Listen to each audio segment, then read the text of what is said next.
Bueno, estamos en la clase número 6 de accidentes de tránsito, paso a paso, en donde vamos a estar hablando sobre los honorarios y sobre los daños, y vamos a tener una primera aproximación a la demanda. Bueno, cuando hablamos de daño y su cuantificación, ¿de qué hablamos? Acá el Código Civil y Comercial nos indica que el daño resarcible implica la lesión injustificada de un derecho patrimonial o extrapatrimonial que genera el deber de reparar. ¿Sí? Lo tenemos en el artículo 1737.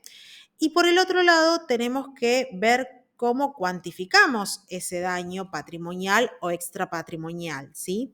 Eso lo vamos a ver en una etapa posterior, en donde vamos a estar evaluando el quantum de la reparación. Y para eso tenemos diversas fórmulas matemáticas, ¿sí? Pero ahora, bueno, vamos a estar hablando de la reparación. El artículo 1740 del Código Civil y Comercial nos habla que tenemos una reparación que debe ser plena, ¿sí? Y nosotros, cuando trabajamos sobre lo que es la reparación plena, tenemos que tener en cuenta dos principios fundamentales. El primero, lo que indica la reparación plena, es la restitución de la situación del damnificado al estado anterior al hecho dañoso. Esto es lo que se implica resarcir. Y por el otro lado tenemos el perjuicio causado por la mora en reparar el daño. ¿Sí? En pantalla tenés los artículos en donde el Código Civil y Comercial habla de esto. Lo vamos a poner como un ejemplo para comprenderlo. Un vehículo queda en destrucción total, esto genera un daño resarcible, claramente. Quien provocó ese daño debe restituir al damnificado o a la víctima a la situación anterior. Esto implica que debe asumir el costo de la reparación o la sustitución del vehículo destruido. Esto sería el resarcimiento del daño compensatorio, pero además esta persona, quien causó el daño, deberá resarcir por el perjuicio que cause el retraso en indemnizar el daño compensatorio, es decir, el tiempo, la mora. Cuando hablamos de los daños que podemos reclamar, que ahora vamos a estar viéndolos y cómo los podemos clasificar, tenemos que tener en cuenta que no hay un listado oficial en donde encontramos ítem por ítem lo que debemos denominar daños. Esto surge de la práctica de cada uno, de la bibliografía, de la doctrina, de la jurisprudencia, de lo que utilice, del hecho en sí mismo. Pero lo que tenemos que tener en claro, y acá traigo un fallo, es que debemos ser claros al reclamar en la demanda, clasificarlos bien, ¿sí? ¿Por qué digo esto? Porque se puede prestar a confusión y que se compute 2 veces un daño bajo diferentes nombres.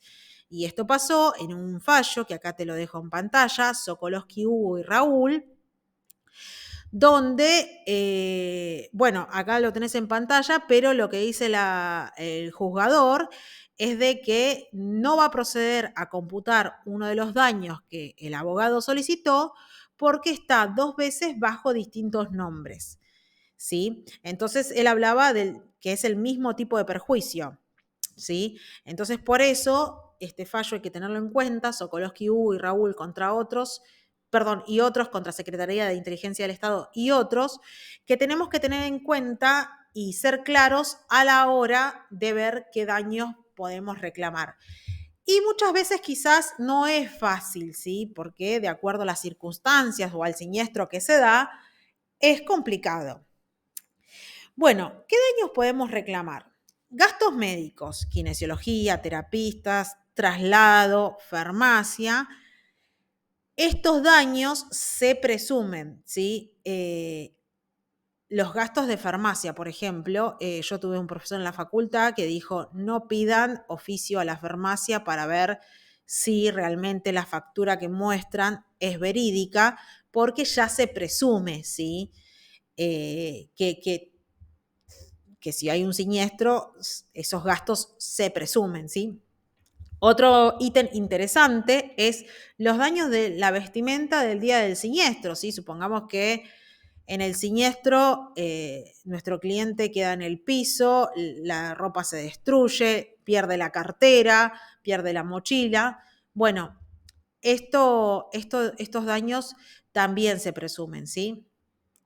Daño patrimonial por incapacidad sobreviviente física o psíquica. Bueno, acá hablamos de la disminución física o psíquica que afecte tanto la capacidad productiva del individuo como aquella que se traduzca en un menoscabo de cualquier tipo de actividad que desarrollaba con la debida amplitud y libertad, ¿sí? Ya acá estamos hablando del lucro cesante futuro, que lo vamos a estar desarrollando en las próximas filminas también. Daño psicológico, y acá es donde también tenemos que tener cuidado en no confundirlo con el daño moral, porque el daño moral no es una patología como el daño psicológico.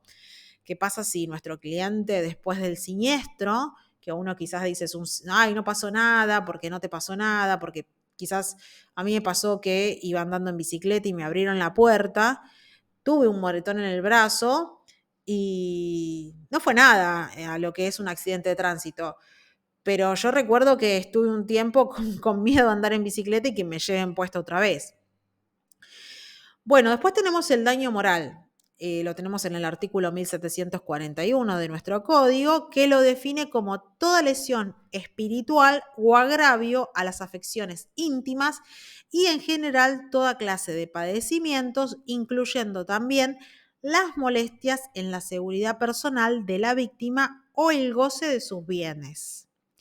Sufrir un menoscabo en sus probabilidades para desarrollo. Ejemplo, viajar, pasear, tener relaciones sexuales, gozar de una muestra artística, salir a andar en bicicleta, realizar actividades deportivas por placer. ¿Sí? Fíjense todo lo que abarca el daño moral. Bueno, también lo podemos presumir que se puede dar, por ejemplo, si nuestro cliente nos viene a indicar que del siniestro falleció su hijo, ¿sí? Ya eso también se presume. O que del siniestro nuestro cliente tiene una amputación de un cuerpo, de una parte del cuerpo, ¿sí? En el modelo de demanda que vamos a ver la próxima clase, se da el hipotético caso de una mujer que sufre el siniestro, muere en el siniestro y quedan sus dos hijos que iban viajando con ella con lesiones físicas. Pero obviamente también estas personas van a reclamar el daño moral porque falleció su madre, ¿sí? Bueno, también, ¿qué pasa si el rodado que sufre la destrucción es uno de los vehículos de colección, ¿sí? O es un regalo sentimental, el auto del abuelo. Bueno, en este caso, sí, también tenemos que tener en cuenta que el auto de destrucciones de colección, presentar como métodos de prueba fotos, ¿sí? Porque seguramente si es de colección es un modelo viejo y obviamente las compañías de seguro lo van a querer tirar para atrás, pero nosotros desde este daño del moral podemos reclamar. ¿Cómo podemos justificar o cuantificar el daño moral? Bueno, yo he visto demandas en donde se cuantifica solicitándole un viaje, el valor de un viaje a tal lado. El sur, Europa, esto es un ejemplo. Bueno, daño actual, eventual y futuro. Los futuros tratamientos de kinesiología, que son diferentes a los gastos médicos que tenemos en el momento. ¿Sí?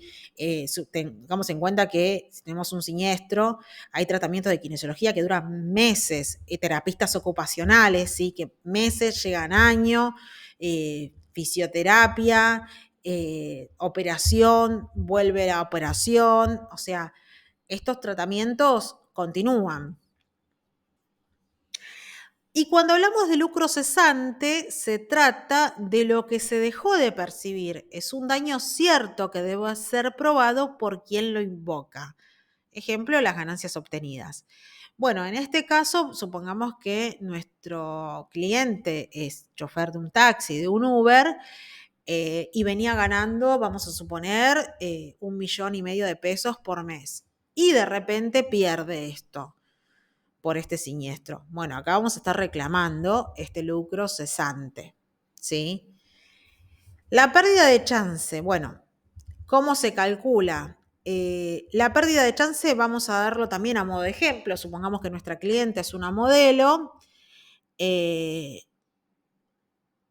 tiene en el siniestro, le queda una cicatriz en la cara y por eso ya deja de percibir trabajo. Hay un ejemplo que se da en una película, se llama Amores Perros, en donde la chica sufre un siniestro, queda en silla de ruedas y ella, cuando después del siniestro, pasa por uno de los carteles que estaban en una avenida cuando ella era modelo y era famosa. Y eso ella lo dejó de percibir ahora porque nadie la contrataba, ¿sí? Bueno, acá podemos utilizar la fórmula Ciarri para tener en cuenta que tiene que ver con las pérdidas laborales que se tiene una vez producido el siniestro. Y por otro lado tenemos los daños materiales, la reparación del vehículo, la privación del uso, ¿sí? Si tiene que ver que era taxi, Uber, me estoy acordando otro. Perdón, privación de uso es que yo ahora dejé de utilizar mi vehículo con el que me trasladaba todos los días para ir a buscar a los chicos al colegio, para realizar mis labores, y ahora tengo que ir en taxi, en Uber, tengo que tomar diversos métodos alternativos de transporte. Entonces, en este caso, nosotros en la demanda vamos a reclamar la privación de uso, ¿sí? Todo lo que gasta, si nuestro cliente empieza a utilizar servicio de Uber, bueno, vas a tener que guardar los comprobantes, ¿sí? Bueno, la reparación del vehículo ya lo indiqué. La pérdida del valor venial, ¿sí? Si nosotros teníamos un auto 0 kilómetro y ahora accedemos a la reparación del vehículo, o sea, nos dan el daño material de la reparación del vehículo, pero el auto ya tiene una pérdida de valor, ¿sí? Ya es un auto chocado. El acarreo del vehículo y la grúa. Esto pasa también cuando en los siniestros el auto queda en total destrucción en la vía pública y tenés que llamar a una grúa. Sí, bueno, ese acarreo también hay que incluirlo en la demanda, que cuando en la clase que viene yo pase la demanda vas a ver que lo pongo en un ítem. Bueno, y la incapacidad vital, ¿sí? Supongamos que de la lesión nuestro cliente no puede realizar las labores que antes realizaba, o sea, limpiar su hogar, y ahora entonces necesita una persona que realice este trabajo, ¿sí? O no puede levantar los brazos para limpiar una ventana o para hacer ciertas cosas, ¿sí? Esto tiene que ver con la incapacidad vital. Ahora necesita una persona que lo atiendan, ¿sí? Esto, para tener en claro, es una primera aproximación. Hay un montón de lectura al respecto, de manuales. Yo recomiendo La demanda de daños de Silvia Tanzi, el de Oscar Rossi, Accidentes de tránsito y cuantificación del daño, el de Mesa. Son libros que yo utilicé en la facultad. Bien, vamos a hablar de nuestros honorarios, cómo los podemos reclamar. Bueno, nosotros tenemos una libertad para trabajar en este tema, donde hay abogados que trabajan a resultado. Si viene el cliente, no le cobran la consulta y trabajan a resultado. Lo que cobra el cliente, de eso le van a descontar el 20%, que es lo que podemos sacar de nuestros honorarios, sea en etapa administrativa o judicial, ¿sí? Esto se llama trabajar a resultado.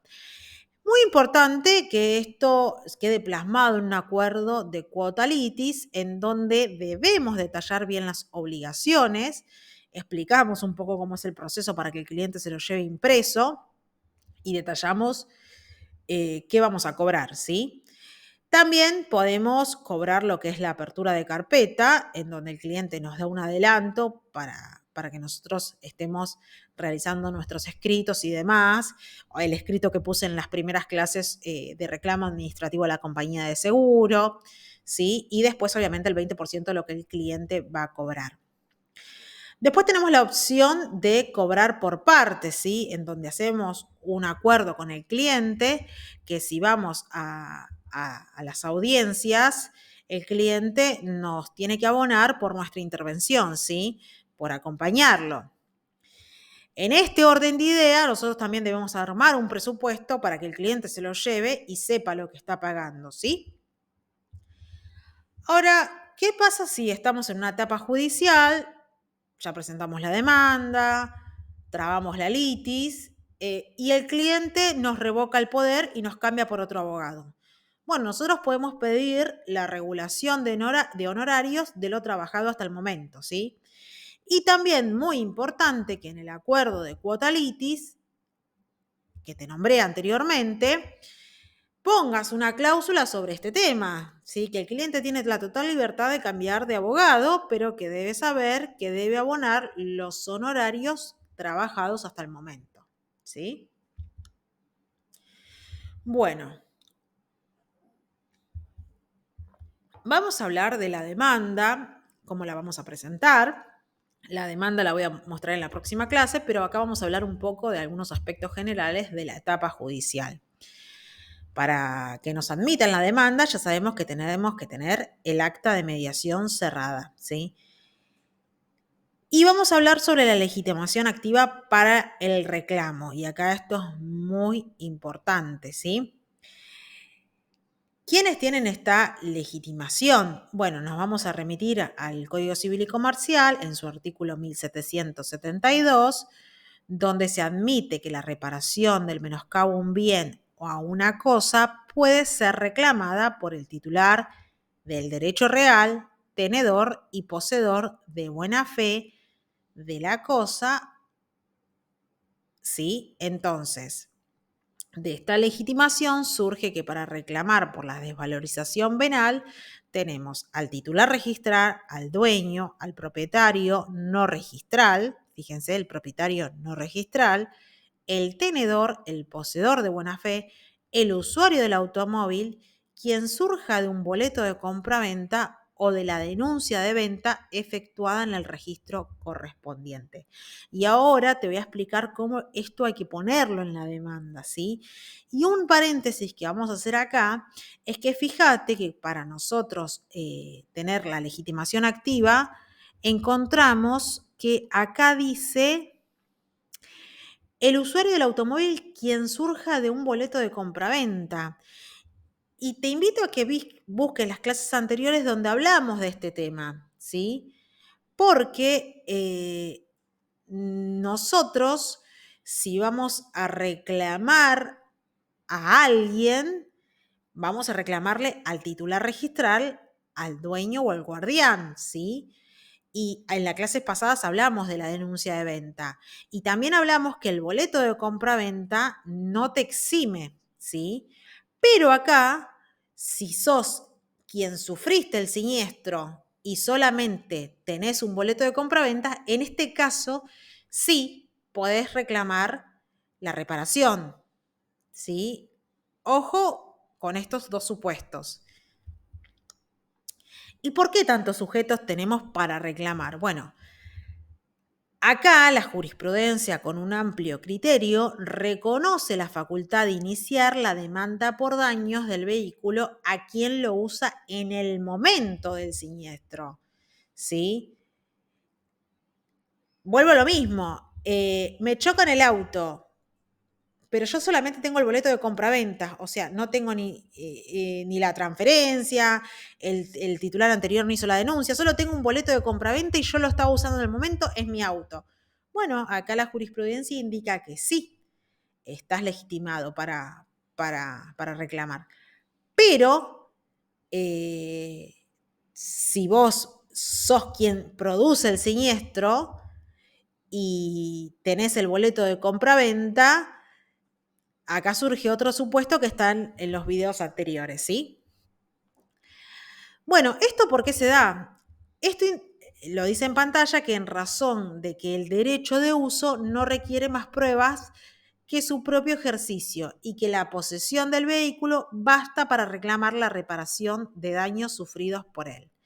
La prueba para acreditar que es tenedor del mismo es el acta del choque, o sea, cuando tenés un choque, si viene la policía, levantan las pruebas y demás, ahí realizar un acta, los presupuestos a nombre del tenedor, o sea, sos vos quien se preocupa por reparar ese vehículo, ¿sí?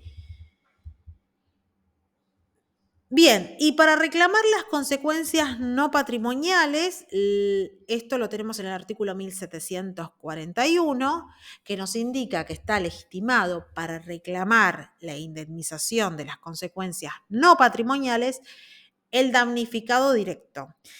Esto, continúa, es que si del hecho resulta su muerte o sufre gran discapacidad, también tienen legitimación a título personal, según las circunstancias, los ascendientes, los descendientes, el cónyuge y quien conviva con aquel recibiendo el trato familiar ostensible, ¿sí? Este artículo es para tenerlo en cuenta, ¿sí? ¿Qué pasa si hay un siniestro, fallece el padre de mis hijos, yo estoy separada pero nunca realicé el divorcio y él ahora tiene una pareja? ¿Quién va a recibir? ¿Yo me puedo presentar estoy legitimada para reclamar una indemnización? No, porque la que tiene el trato familiar ostensible es la nueva pareja, por más que no haya tenido el divorcio realizado, ¿sí? Bueno, primero tenemos la víctima, que es el damnificado directo, y en caso de muerte o gran discapacidad tenemos a los damnificados indirectos. Estos son aquellos quienes sufren un daño propio por un ilícito provocado contra otra persona, ¿sí? Bien, y acá volvemos con la legitimación pasiva, y esto es para tener en cuenta, y ahora te voy a explicar cómo lo tenemos que poner en la demanda porque es muy importante. ¿A quiénes podemos reclamar? Como indiqué, en primera instancia al dueño y al guardián, y vamos a citar en garantía a la compañía de seguro. La compañía de seguro no es demandado, es citado en garantía. En las clases pasadas hablábamos del dueño y guardián, acá lo vemos de manera escueta, ¿sí? Porque ya hay unas clases que le dedicamos a esto. El dueño y guardián son responsables concurrentes del daño causado por las cosas. Se considera guardián a quien ejerce por sí o por terceros el uso, la dirección y el control de la cosa o a quien obtiene un provecho de ella. El dueño y el guardián no responden si la prueba que la cosa fue usada en contra de su voluntad, expresa o presunta. Dueño, el titular registral o con la denuncia de venta, como hablamos la clase anterior. Y guardián, quien ejerce el uso, dirección y control de vehículo o quien obtiene un provecho de ella. Ejemplos: chofer de un transporte público, amigo, familiar que conducía el auto, mecánico, el mecánico sale a probar el auto, quien compró el auto por boleta de compraventa sin hacerse la transferencia, chofer de taxi, etc. La compañía de seguro, recordá que no es legitimado pasivo, se lo cita en garantía y siempre demandamos al dueño y guardián y luego citamos en garantía a la compañía de seguro. Ahora bien, cuando mencionamos en la demanda, tenemos el encabezado, el objeto, los hechos y demás, y ponemos que vengo por el presente a iniciar la acción judicial de daños y perjuicios contra tal. Y después ponemos ponemos contra el señor tal, titular del vehículo por ser propietario del vehículo tal, y o quien resulte ser propietario y o tenedor y o usuario y o usufructuario y o poseedor y o conductor y o se haya servido de cualquier forma o haya tenido en guarda el vehículo en referencia, como si también el titular del formulario 08 y o beneficiario de la póliza por ser frecuente en los usos comerciales que se aseguren los rodados en dichas circunstancias y o sea civilmente responsable por los daños y perjuicios. Esto es lo que acabo de indicar de la amplitud de criterio que reconoce la jurisprudencia.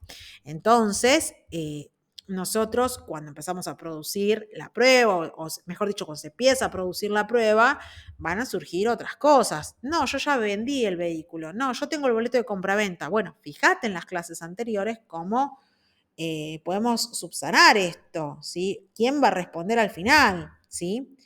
Bueno, hasta acá fue todo por esta clase. En la próxima clase ya vamos a tener el modelo de demanda, que lo voy a subir. Es un modelo. Esto, lo que hablamos de los daños, ten en cuenta que, como indiqué, no hay un listado oficial de los daños que podemos reclamar, ¿sí? Quizás lo que para uno es daño moral, para el otro no lo es. Entonces, son ítems. En la última clase, donde voy a estar ya mostrando la demanda, lo vamos a ver en profundidad. Bueno, hasta acá fue todo por la clase de hoy. Muchas gracias por verla. Te invito a que te suscribas hasta el canal de YouTube y me sigas en Instagram, es por acá derecho. Mi nombre es Erika Barone, soy abogada de la Universidad de Buenos Aires. Cualquier duda me la dejas en la caja de comentarios. Te mando un saludo y espero que tengas una hermosa tarde.